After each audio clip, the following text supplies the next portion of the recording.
saja tempatkan Quran sebagai pedoman hidup. Dan la raiba fi, jangan ragu. Kalau ragu nggak dapat nanti. Jangan ragu. Ya apa yang mau diragukan? Qurannya ada, mushafnya ada, rasulnya dibuktikan dengan sejarah ada, umatnya ada, orang suksesnya ada, peninggalannya ada sampai sekarang. Dan orang-orang yang mengambil manfaat dari Quran sukses sampai hari ini. Mau ibadahnya, akhlaknya, perilakunya sukses. Nah, ada di antara ayat Quran itu yang sifat pedomannya menampilkan perumpamaan. Ada yang mencontohkan cara berpikir dengan lalat misalnya. Seperti Quran surah ke-22 ayat 73. Paling kanan sebelah atas, halaman 341 di mushaf. Ya ayyuhan nasu duriba mathalun fastami'u lah. Ada ayatnya? Hai semua manusia, kata Allah, aku contohkan engkau cara berpikir yang logis. Jadi kalau orang ngaji Qurannya benar, logikanya pasti akan terangkat, terasah. Gak ada orang Islam yang ngajinya benar, yang logikanya lemah. Kuat logikanya, bisa mencerna sesuatu dengan cepat.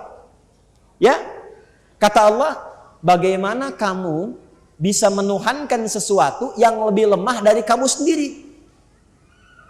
Bahkan menyingkap lalat pun yang hinggap padanya itu tak mampu. Ya, mencipta lalat apalagi? Quran ingin mengatakan begini, secara logika, maaf ya, antara Tuhan dengan makhluk harus sama atau beda? Sama atau beda? Jadi tidak boleh ada satu sifat pun di makhluk melekat kepada Tuhan dengan cara yang sama, tidak boleh ya?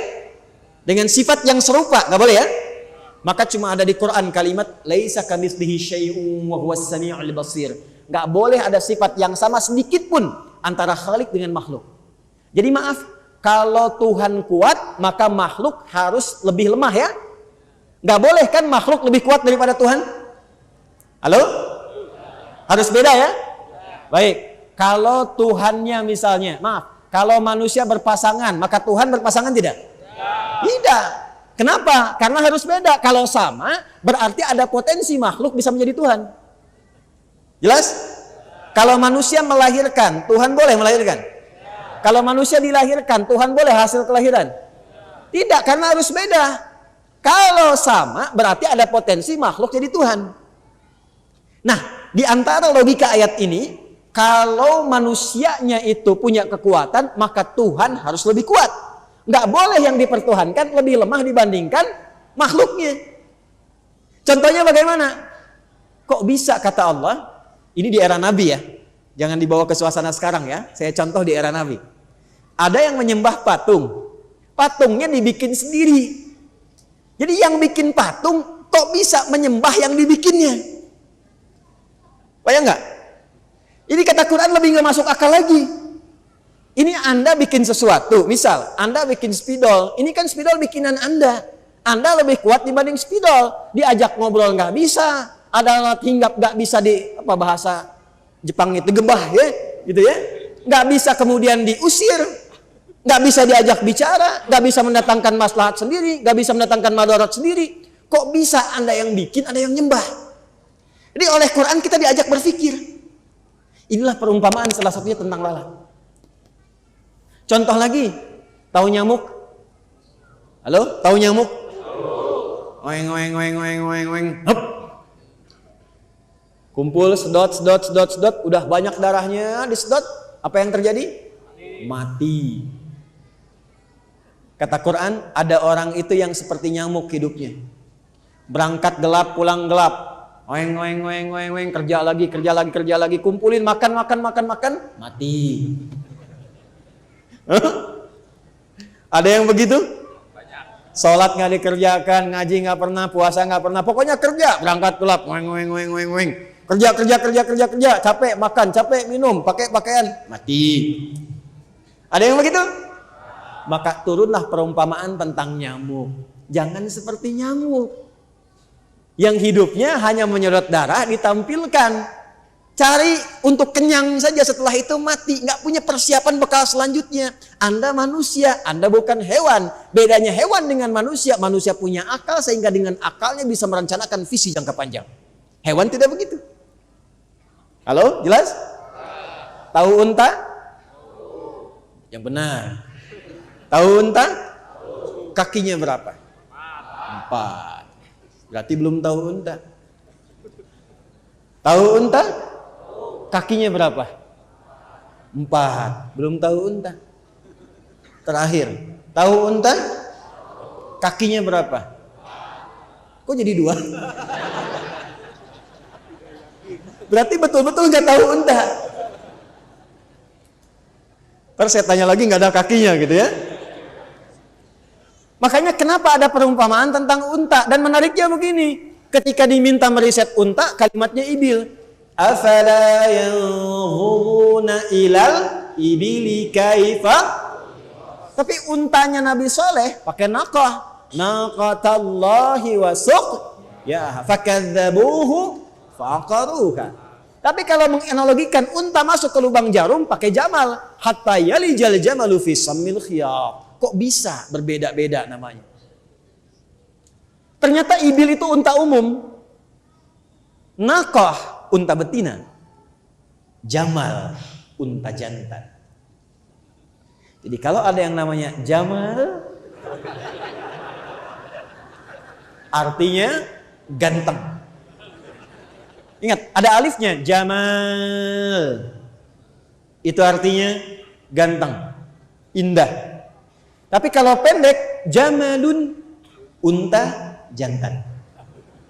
Hati-hati kalau umrah ya. Misalnya Anda namanya Jamal, umrah ditulis di visanya pendek, jamalun. Itu begitu masuk imigrasi Saudi, ntar petugasnya bingung.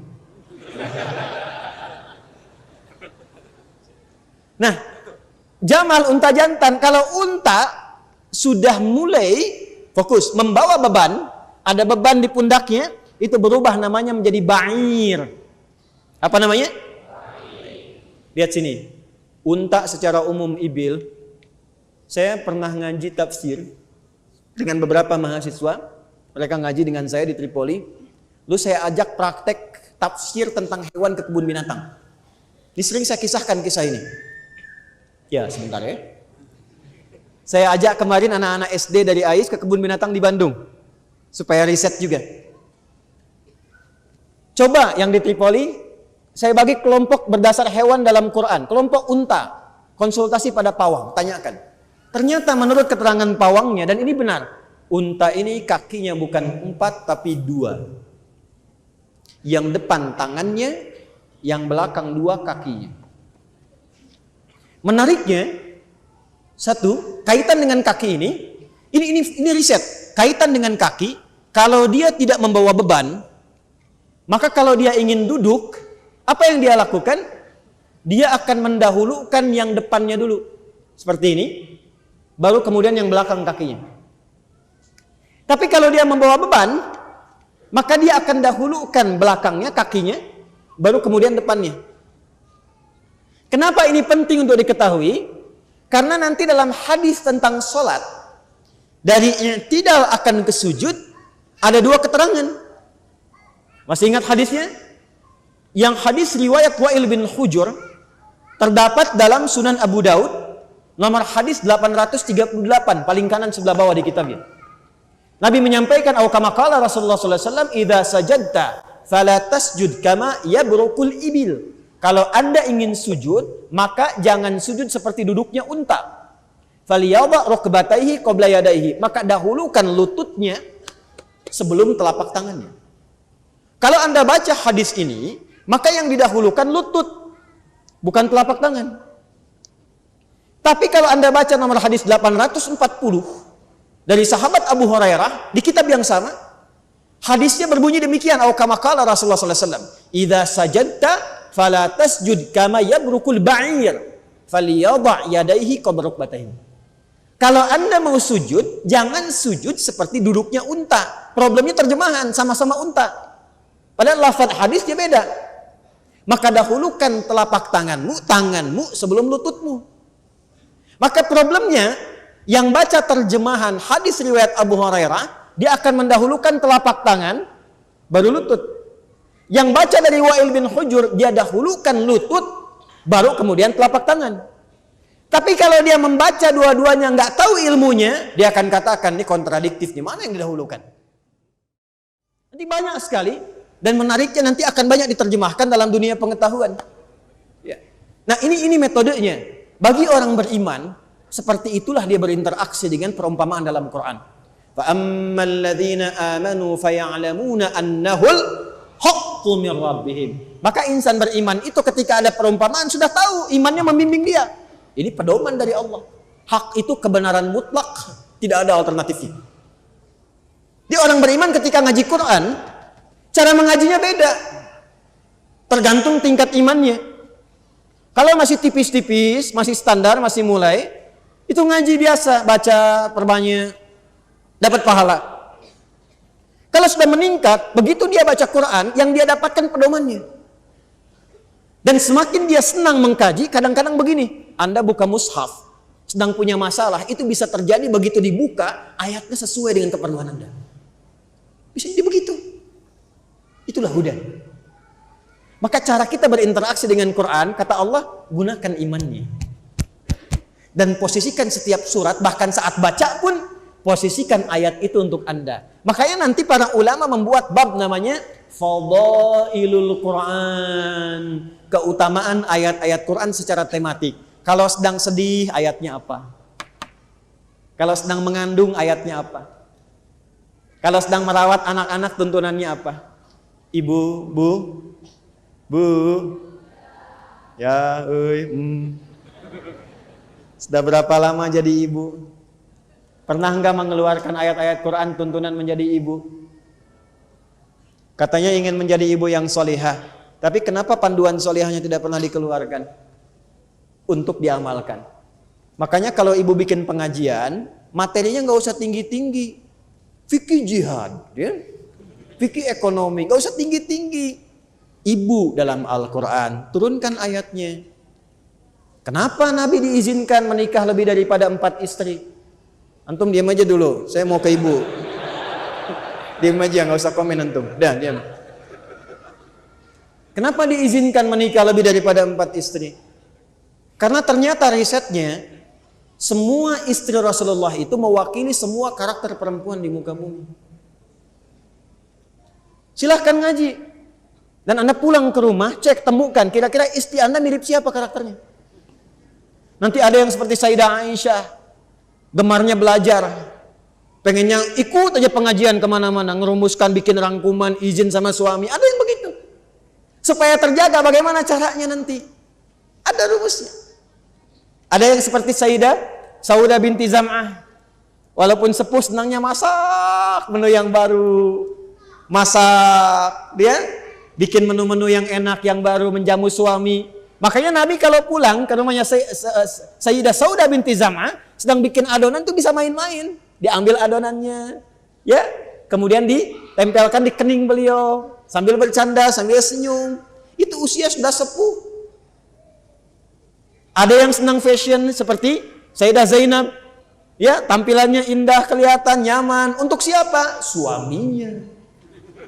Bukan untuk diupload di Instagram, Facebook. Tapi fashion itu ada. Artinya ada kecenderungan perempuan itu senang fashion, ada. Dan di Quran ada ayat-ayatnya. Ada ayat-ayatnya. Seperti Quran surah ke-7 misalnya.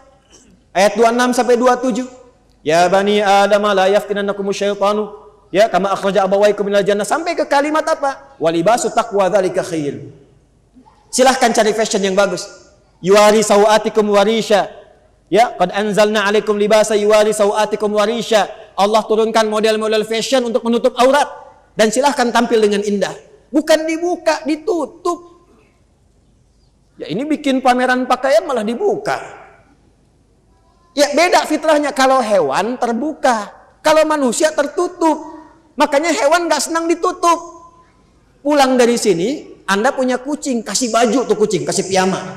Pasti nggak akan betah karena fitrahnya dibuka. Tuh delman, kuda. Saya pernah lihat tuh kuda jalan-jalan gitu kan, keliling-keliling tuh.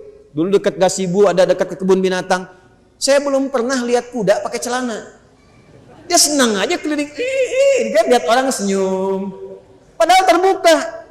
Manusia tidak, tertutup. Makanya kalau ingin berlomba menata busana, kalau ingin dibuka, jangan berlomba dengan binatang, nggak akan menang. tutup. Nah ini contohnya Bu, contohnya. Nah sebaliknya nanti di laki-laki melekat pada Nabi. Antum profesinya apa? Sebagai ayah ada, anak ada, bapak ada, kakek ada. Kemudian pemimpin ada, pedagang, pengusaha, Nabi melakukan itu. Koordinator, iya. Menggembala kambing, iya. Dari usaha yang paling sederhana sampai yang paling kompleks Nabi lakukan. Turunannya di mana? Hadis. Nah ada orang yang tidak memfungsikan imannya. Dia melihat Quran, dia sudah bacaan saja. Kadang-kadang mau baca-baca, mau tidak-tidak. Dan ada yang lebih parah. Dia tidak ingin mendapatkan Quran sebagai panduan, hanya memosisikan sebagai produk budaya semata. Maka semua yang dibaca di Quran gak dipahami sebagai panduan. Kadang-kadang hanya menjadi amunisi untuk berdebat saja. Nah itulah di ujungnya wa ma yudhillu bihi illal fasiqin. Tidak ada yang memosisikan Al-Quran kecuali hanya sebagai sumber-sumber perdebatan, sumber-sumber olokan. Ada sekarang yang mengolok-olok Quran, ada yang mengolok-olok syariat, ada yang mengatakan Al-Quran produk budaya, tidak mendapatkan apapun dari Qurannya. Siapa tipikal orang demikian? Ini yang kita keluarkan pedomannya, bukan untuk menunjuk 1-2 orang. Gak boleh begitu. Jangan sampai terjadi pada diri kita sehingga tak mampu menangkap Quran sebagai pedoman. Itu poinnya.